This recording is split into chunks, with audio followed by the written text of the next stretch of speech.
안녕하세요. 통신교육 9주차 문제풀이를 맡게 된 윤교준 코치입니다. 먼저 9주차 1번 단짝 친구 문제부터 시작하겠습니다.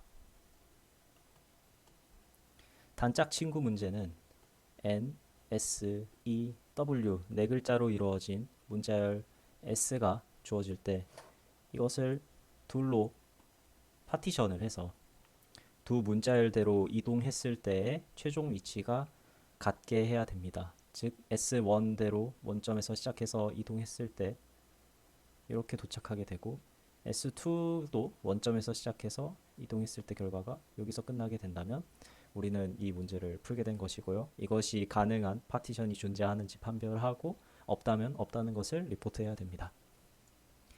먼저 이 문제를 풀기 위해선 첫째로 X좌표와 Y좌표가 서로 독립이라는 것을 관찰해야 됩니다. 따라서 문제에서는 4개의 문자를 쓰고 있었지만 N과 S로 이루어진 문자열 그리고 E와 W로 이루어진 문자열이 주어졌을 때 각각에 대해서 파티션을 수행을 하고 그 각각에 대해서 합쳐준 것이 원래 문제의 답이 된다는 것을 알 수 있어요. 이렇게 문제를 분해해서 독립적으로 해결을 해야 됩니다. 그러면 이제 문제가 조금 더 단순해졌는데요. NS 혹은 EW가 주어진다는 것은 사실 X나 Y 좌표를 하나 늘리거나 하나 줄이는 것과 같기 때문에 쉽게 말하면은 이제 플러스 혹은 마이너스 기호들이 있는 문자열이 주어진다와 동치가 됩니다. 그럼 이 문제는 어떻게 풀 수 있느냐? 플러스가 P개, 마이너스가 M개가 주어졌다라고 해봅시다. 그리고 일반성을 잃지 않고 이제 플러스가 마이너스보다 적지 않게 주어졌다라고 할게요. 그렇다면 어, 먼저 M개의 플러스랑 마이너스를 모두 한 사람에게 줄 수 있어요. 1번 사람한테 줍시다. 그러면은 이제 플러스가 M개, 마이너스가 M개니까 최종적인 위치 변화는 없을 거예요. 그러면 이제 플러스가 P-M개가 남는데요. 이제 이것이 짝수냐 홀수냐에 따라서 문제가 풀 수 있느냐 풀리지 않느냐가 갈리겠죠. 그래서 이것이 짝수여야만 이제 파티션을 했을 때 최종 위치가 같아진다는 것은 쉽게 증명이 되고 얘를 이제 절반씩 나눠 가져서 절반의 플러스를 한 사람에게 또 남은 절반의 플러스를 다른 사람에게 분배를 해주면 이제 파티션의 결과의 위치가 같아지게 됩니다. 그래서 이런 서브 문제를 NS에 대해서 한번, EW에 대해서 한번 풀어주고 그 둘의 해를 합쳐주면 원래 문제의 해가 됩니다.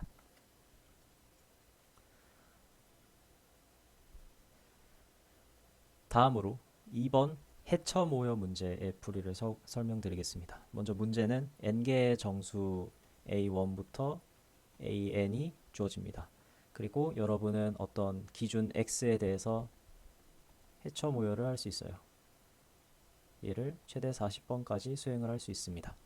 그래서 목표는 이 해처 모여를 할 때마다 이 수열의 값이 바뀌게 되고 이 수열의 모든 값들이 다 b가 되도록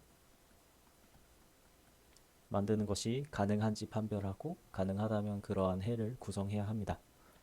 그래서 해처 모여의 정의가 무엇이었나를 문제에서 있던 내용을 다시 가져오면 x에 대한 해처 모여는 이제 각 수열의 원소에 대해서 이 수열의 원소가 x 이하라면 아무 일도 일어나지 않고요. 만약에 수열의 원소가 x 이상이라면 수열의 값이 바뀌게 됩니다.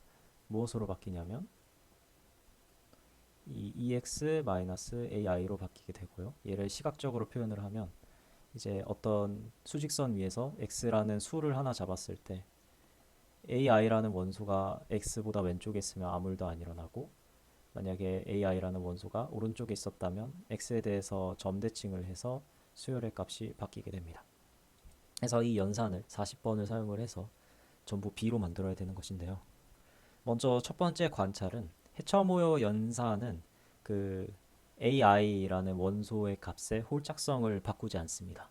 그 증명은 단순한데 이제 첫 번째 케이스라면 홀짝성이 유지되는 것이 자명하고 두 번째 케이스라면 이제 EX가 항상 짝수고 -ai는 원래 ai랑 기호성 짝콜이 항상 같기 때문에 짝콜이 항상 유지된다는 것을 알 수 있어요. 따라서 ai의 홀짝성이 모두 같지 않다면은 이들을 한 곳에 모을 수가 없고요. 그렇다면 이제 이들의 홀짝성이 다 같다라고 가정하고 거기서 문제를 풀어봅시다. 그럼 일단 b가 주어지지 않았을 때, 즉 문제를 조금 더 쉽게 바꿔서 얘네들을 한 점에 모으는 것이 가능한지 판별해야 된다라면 이 문제를 어떻게 풀 수 있을 것이냐라고 하면 그림을 그려보면 자명한데요. 수직선 위에 이제 ai들을 표시를 할게요. a1은 여기 있고 2는 여기 있고 3, 4, 5, 6과 같이 수직선 위에 이렇게 n개의 점들이 있을 텐데 이들을 한 점으로 모으려면 저라면 최소값과 최대값을 잡고 이 중점을 x라고 잡은 다음에 점대칭을 시킬 것 같습니다. 네.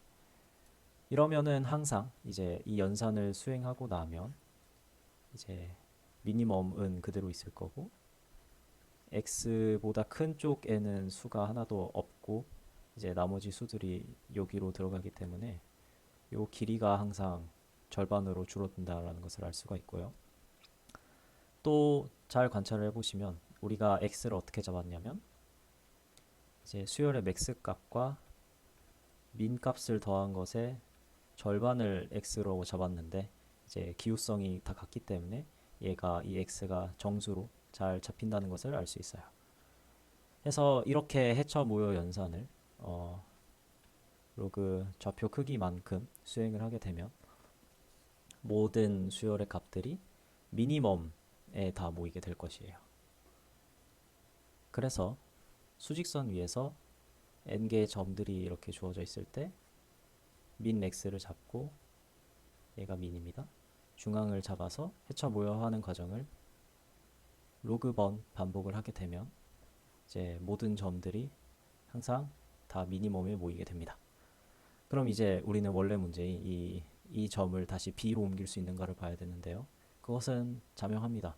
이제 b라는 값이 미니멈보다 작거나 같고 또 홀짝성이 같다면 우리가 이 둘의 중간을 잡아서 모두 b로 옮겨줄 수 있을 것이고요. 이 두 조건을 모두 만족하지 못한다면 미니멈 한 점에 모을 수는 있지만 b로는 모을 수가 없는 것이죠. 그리고 이 전략이 항상 최적인 이유는 해처 모여는 또 위치를 증가시키지는 못하기 때문에 이 전략이 항상 통한다는 것을 알 수 있습니다. 네. 그래서 우리는 총 한 번 더하기 이제 로그 좌표 크기만큼의 횟수로 문제를 해결을 할 수 있고 이것은 항상 40보다 여유롭게 작습니다. 다음은 3번 세계 여행 문제입니다.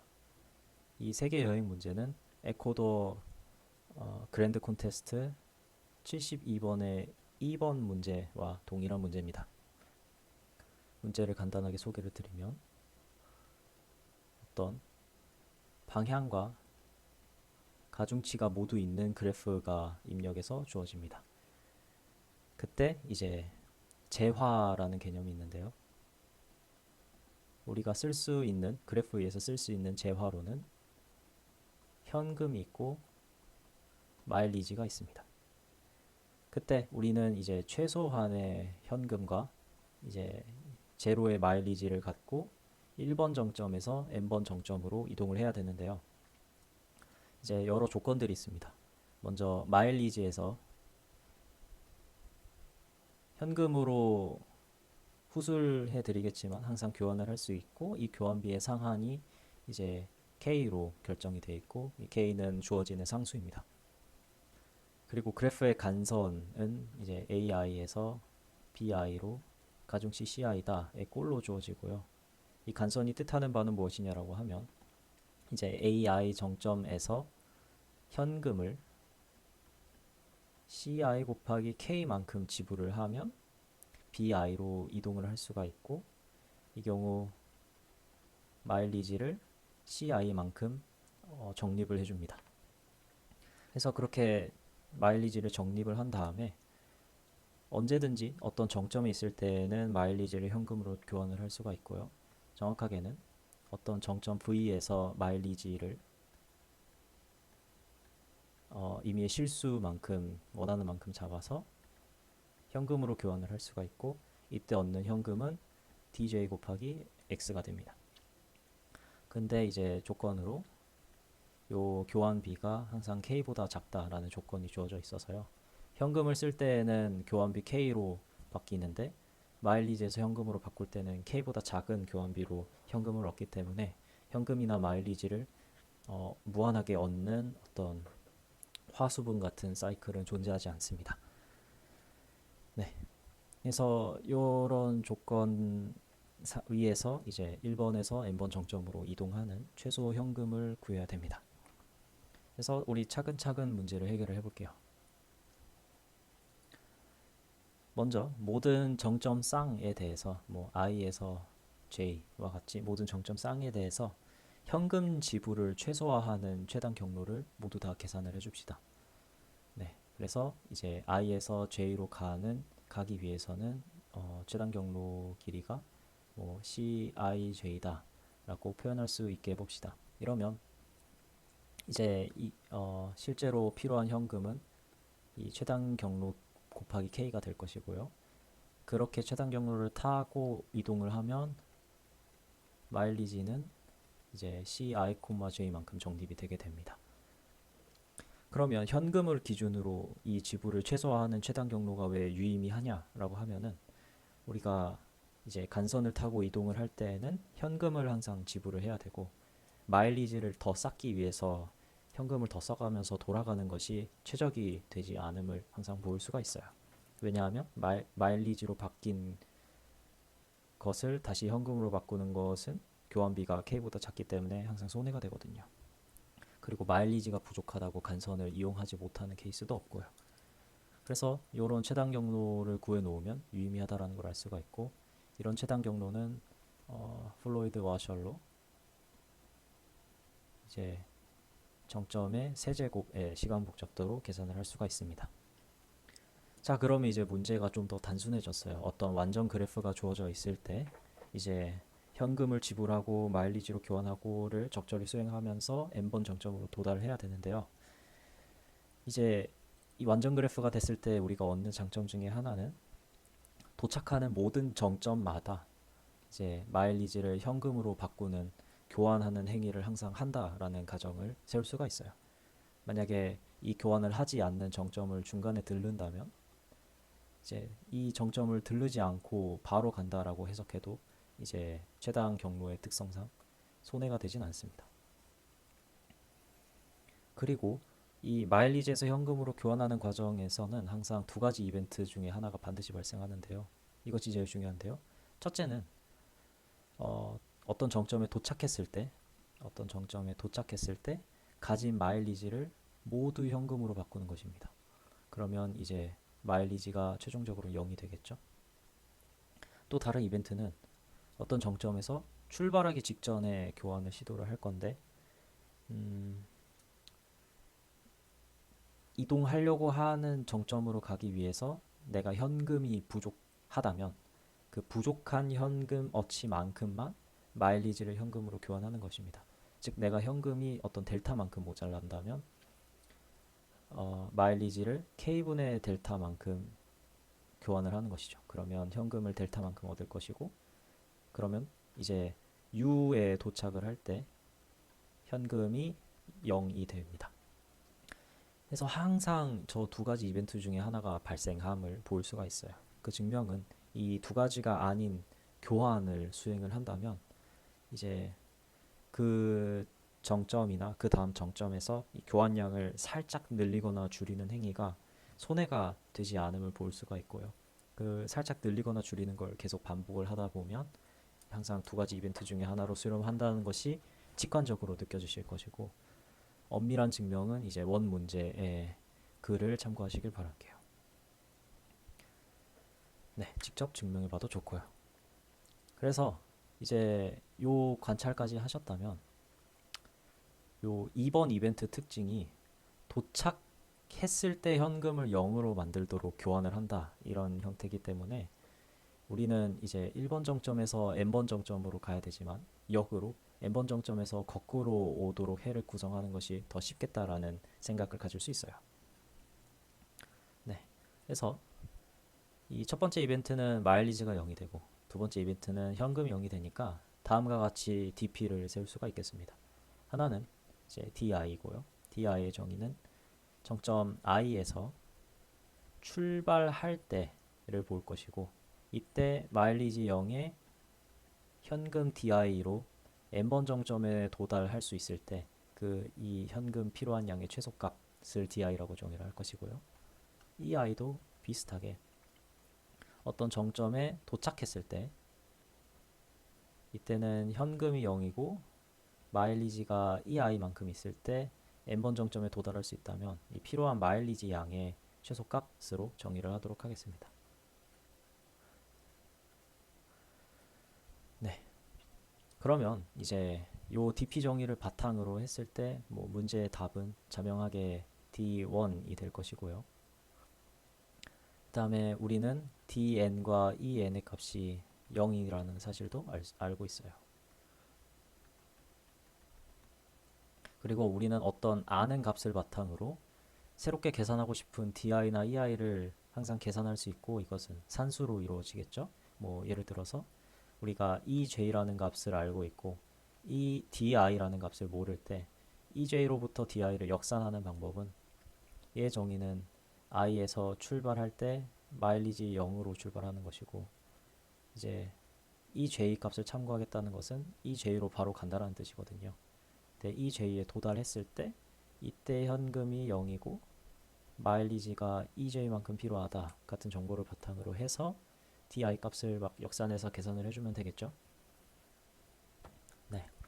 그러면 dp 값을 계산을 해줄 수 있는 것처럼 보이지만 여기서 단 하나의 문제는 이제 어떤 값까지 우리가 known value고 아는 값이고 어떤 값은 재계산이 필요한 값인지 그 계산 순서가 중요해집니다.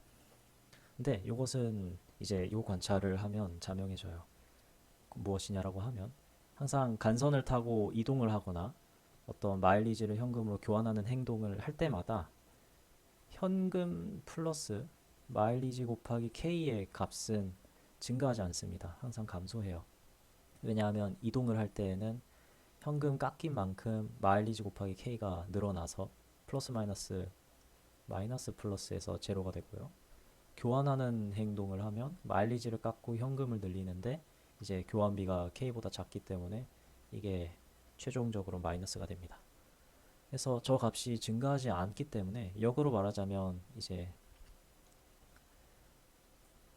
DI나 EI 곱하기 K를 기준으로 정렬했을 때 제일 작은 값은 우리가 옵티멀하다라고 알 수 있는 것이에요. 그래서 그 이 정렬 기준을 바탕으로 DP를 다익스트라 돌듯이 계산을 해주면 우리는 항상 그 싱글 밸류가 옵티멀 앤서라는 것을 하나씩 차근차근 알게 될 것이고요. 그리고 이 과정을 이제 n번 반복을 하기 때문에 총 n제곱의 시간 복잡도로 DP 계산을 모두 끝낼 수가 있어요. 왜 n제곱이냐라고 하면 이제 완전 그래프에서 다익스트라를 돌 때는 프라이티 큐를 쓰지 않고 매번 제일 작은 값이 뭔지 루프를 도는 게 총 시간 복잡도가 제일 작기 때문이에요. 그래서 처음에 플로이드 와셔를 돌아서 컴플리트 완전 그래프를 만드는 작업이 필요했기 때문에 총 시간 복잡도 n3승에 이 문제를 해결할 수 있습니다. 다음은 최장 증감 부분 수열 4번 문제입니다. 이 문제는 유사코 22년도 US 오픈 콘테스트의 플래티넘 3번 문제 업다운 서브 시퀀스와 동일한 문제입니다. 이 문제를 소개를 드리자면 어떤 펄뮤테이션 A가 주어집니다. 길이는 n이고요. 그 다음에 U와 D라는 두 문자로만 이루어진 문자열 S가 주어져요. 그때 A에서 부분 수열을 적절히 뽑습니다. 그걸 B라고 했을 때 이제 B를 우리가 뭐 B1, B2 해서 BK라고 쓸 수 있겠죠? 그러면 이 B라는 부분 수열은 뭘 만족해야 되냐면 각 i에 대해서 bi랑 bi 플러스 1을 비교를 했을 때 대소관계가 나올 것인데 이 대소관계가 이제 si의 문자랑 동일해야 돼요. 예를 들어서 이 문자가 up의 u라면 이제 뒤에 있는 수가 더 커야 되고요. down의 d라면 앞에 있는 수가 더 커야 돼요. 그래서 이 조건을 만족하도록 가장 긴 부분 수열을 잡을 때 그 최장 부분 수열의 길이가 무엇이 됐냐를 구해야 됩니다. 그래서 처음으로 해야 되는 관찰은 이제 문자열 s가 어떻게 주어져 있을 거예요. uu, ddd, udd, uu 이런 형식으로 주어져 있을 텐데 연속한 u들과 d들을 묶고 얘네들을 한 번에 처리를 해보자 라는 생각을 가져봅시다. 네, 그래서 일반성을 잃지 않고 우리에게는 up으로 이루어진 인크리징 시퀀스가 더 자연스럽기 때문에 문자열에서 문자열이 이렇게 있을 때 지금 J번째 문자까지 처리를 했고 얘가 다운이라고 합시다. 그리고 J 플러스 1부터 J 플러스 X까지 X개의 문자들이 U라고 할게요. 네, 그래서 우리는 요 연속한 X개의 U들을 한 번에 처리를 하는 방법을 생각을 해봅시다. 그리고 다음과 같은 표현을 씁시다. 이제 부분 수열 중에서 우리는 마지막 인덱스가 최소가 되는 그런 부분 수열을 자주 잡을 것인데요. 요 마지막 인덱스가 최소가 된다라는 표현을 쉽게 그냥 가장 빠른이라고 씁시다. 그래서 가장 빠른 부분 수열이라는 표현을 자주 쓸 것이고요. S의 1부터 J까지 이 조건들을 업다운 조건들을 모두 만족하는 A에서의 부분 수열을 잡을 수 있을 거예요. 그것들 중에서 가장 빠른 부분 수열을 잡아봅시다. 그래서 걔는 뭐 여기를 쓰고 여기를 잡고 여기를 잡고 이렇게 하겠죠? 그래서 총 J 플러스 한 개를 잡을 것이고요. 걔네들의 인덱스를 i0, i1 해서 ij-1, ij로 끝냅시다. 네. 그러니까 S에서 앞에 J개를 만족하는 가장 빠른 A의 부분 수열은 ij에서 끝난다는 것까지 우리가 알고 있다라고 할게요. 자, 그러면 이 정보들을 바탕으로 이 뒤에 X개의 U들을 어떻게 만족시킬까를 고민을 해볼 건데요. 이 ij라는 값을 자주 쓸 거라서 편의상 k라고 표현을 할게요. 자, 그러면 이제 뭘 해볼 것이냐. U들이 잔뜩 주어져 있기 때문에 최장 길이 수열과 비슷한 아이디어를 써야겠다는 생각을 할 수 있을 거예요.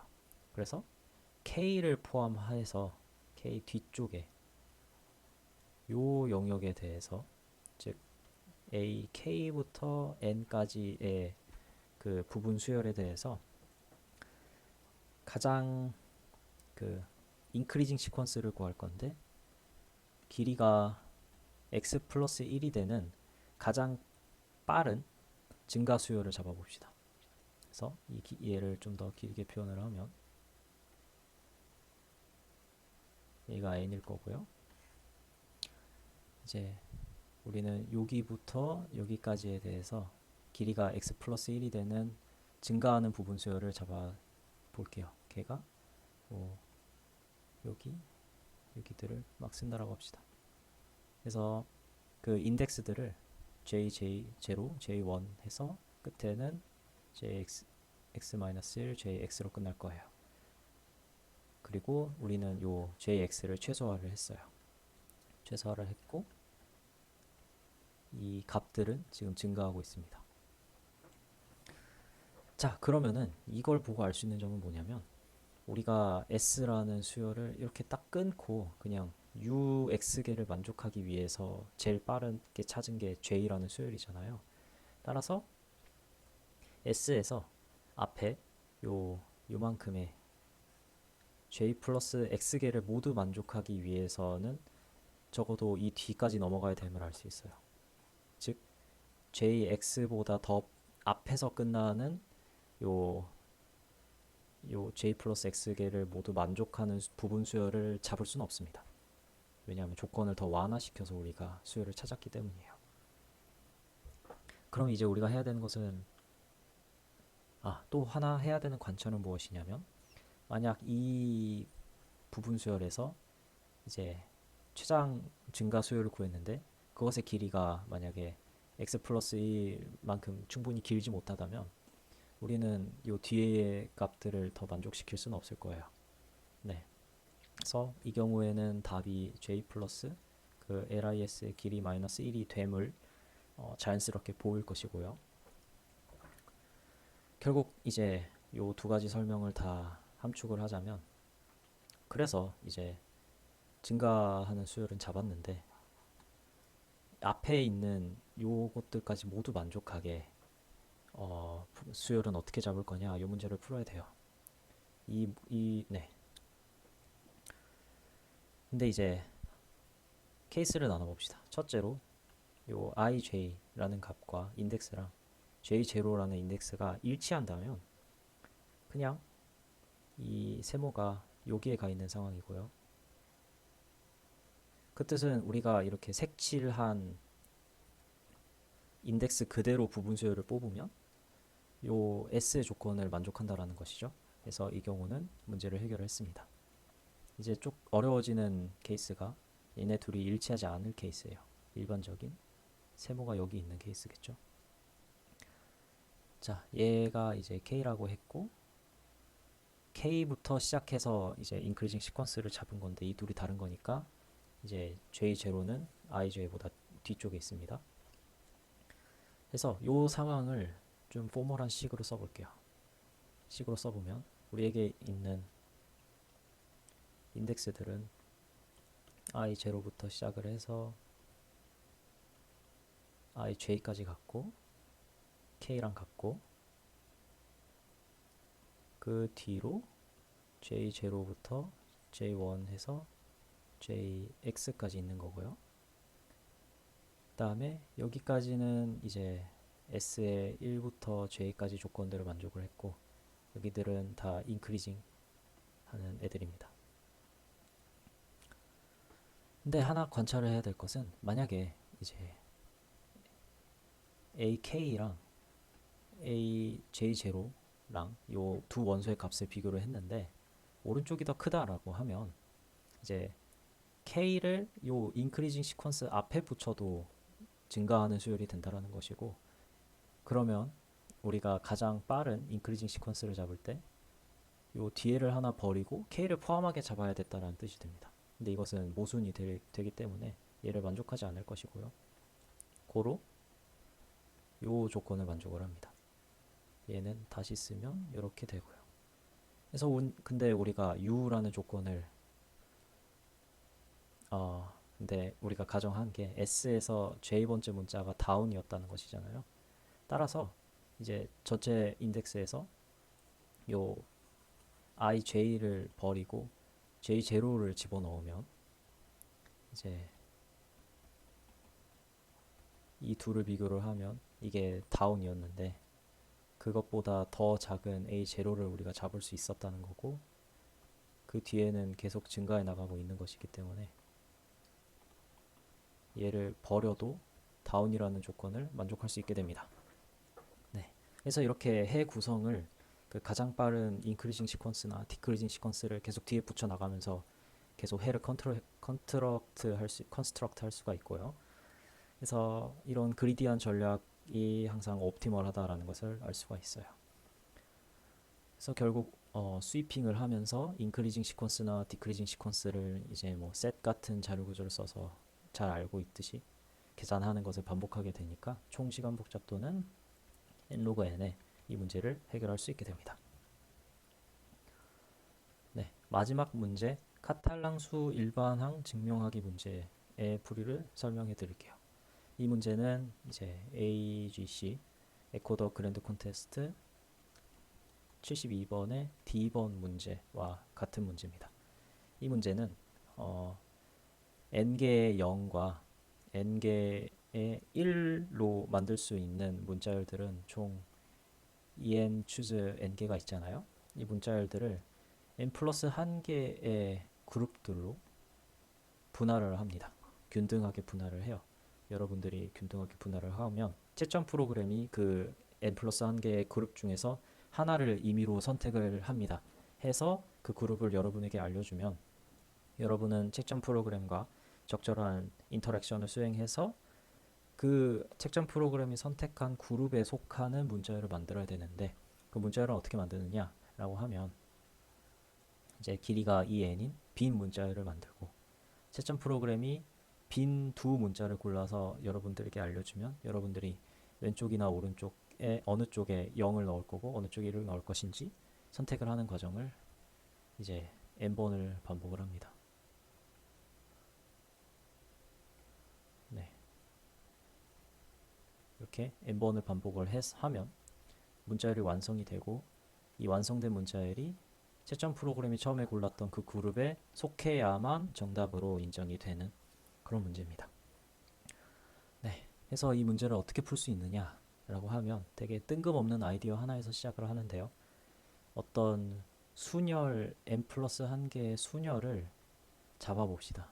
그래서 그 순열을 각각 p0, p1 해서 pn이라 할게요. 근데 이 순열은 어떤 조건을 만족해야 되냐면 아까 이제 만들었던 예추주 n개의 문자열 각각에 대해서 정확히 단 하나의 순열대로 그 문자열을 읽었을 때 올바른 괄호 문자열이 되어야 합니다. 네, 예를 들어서 이제 n이 4라면 순열을 어떻게 잡을 것이냐? 우리는 다음과 같이 5개를 잡아야 되는데요. 얘는 이제 평범하게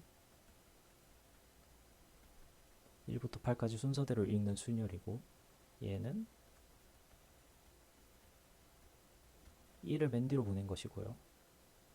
얘는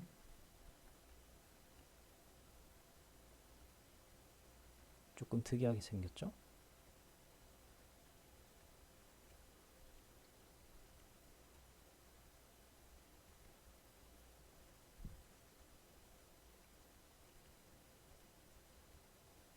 네, 이렇게 5개의 순열을 잡게 되면은 이제 앞서 말씀드렸던 조건들을 만족을 하게 돼요. 예를 들어서 이러면 0이 4개, 1이 4개의 문자열이죠.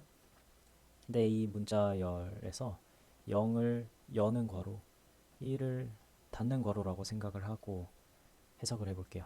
그러면 P0의 순서대로 읽으면 0, 1, 1, 1, 0, 0, 1, 0 그대로고 얘는 올바른 괄호 문자열이 안 됩니다. 그리고 P1의 순서대로 문자열을 읽으면 1, 1, 1, 0, 0, 1, 0, 0이고 얘도 올바른 괄호 문자열이 아니고요. P2대로 읽으면 4, 5, 6, 7, 8, 1, 3, 2가 되고 얘도 안 됩니다. P3는 6, 7, 8, 1, 5, 2, 3, 4가 되고 얘는 올바른 괄호 문자열이 되고요. 마지막으로 8, 1, 7, 2, 3, 4, 5, 6은 올바른 괄호 문자열이 안 되죠. 그래서 이렇게 딱 정확하게 하나만 올바른 괄호 문자열이 되도록 읽는 순서를 말을 해주고 그러면 이제 이 문자열을 5개 그룹 중에 그룹 3에 보내버리는 것이죠. 네. 그러면 이제 저런 순열을 어떻게 작은 n에 대해서는 찾느냐라고 하면 이제 컴퓨터를 열심히 돌리면 저런 조합들을 찾을 수가 있게 되고 n 3, 4, 5에 대해서 그런 조합들을 찾으면 패턴이 보입니다. 그래서 그 패턴을 직접 찾아보셔도 좋고 원 문제의 풀이에서 네, 그 단순한 패턴을 직접 보셔도 좋고요. 그럼 이 5개의 순열, n 플러스 1개의 순열이 있으면 원래 문제가 왜 쉽게 풀리냐라고 하면 그것은 되게 인터랙션이 자명합니다. 예를 들어서 이제 책점 프로그램이 i번째 그룹을 골랐다라고 하면 이 그룹에는 pi의 순서대로 읽었을 때 올바른 괄호 문자열이 되는 애들이 모여 있는 것이고요.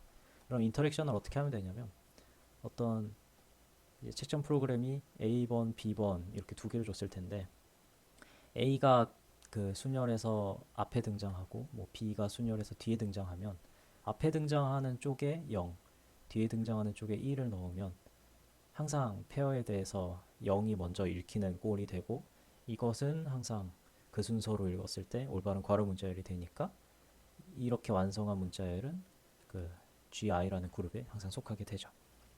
그래서 인덕션이 이렇게 단순해집니다. 네. 그러면 이제 문제 바깥의 이야기로 넘어가서 네, n 플러스 한 개의 그룹들의 크기가 다 똑같다는 것은 사실 자명하죠. 자명하지만 왜 이제 모든 문자열이 저 어떤 하나의 그룹에 정확하게 속하냐를 증명을 해야 되는데, 그것은 이제 괄호 문자열을 이제 뭐 이런 괄호 문자열이 있을 때 얘는 위로 올라가고 닫히는 괄호는 아래로 내려가고 와 같이 했을 때 우리가 항상 이런 라티스 패스를 그릴 수가 있잖아요. 네, 이런 라티스 패스를 그렸을 때 이제 미니멈 값을 이루는, 이렇게 생겼을 수도 있겠죠. 미니멈 값을 이루는 가장 왼쪽의 인덱스랑 가장 오른쪽의 인덱스를 잡고 이 에럴 페어에 대해서 그 각 그룹에 속하는지 여부를 동치식으로 나타낼 수가 있고요. 그 동치식들이 다 디스조인트하고 커버함을 볼 수가 있어요. 네.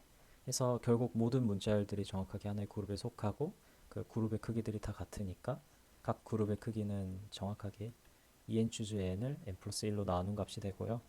이게 올바른 괄호 문자열 개수니까 카탈랑 수열의 일반항이다 라고까지 말할 수 있겠습니다. 네. 이렇게 9주차 다섯 개의 통교 문제에 대한 풀이를 마치고 질문을 받고 이 세션을 마무리할게요. 감사합니다.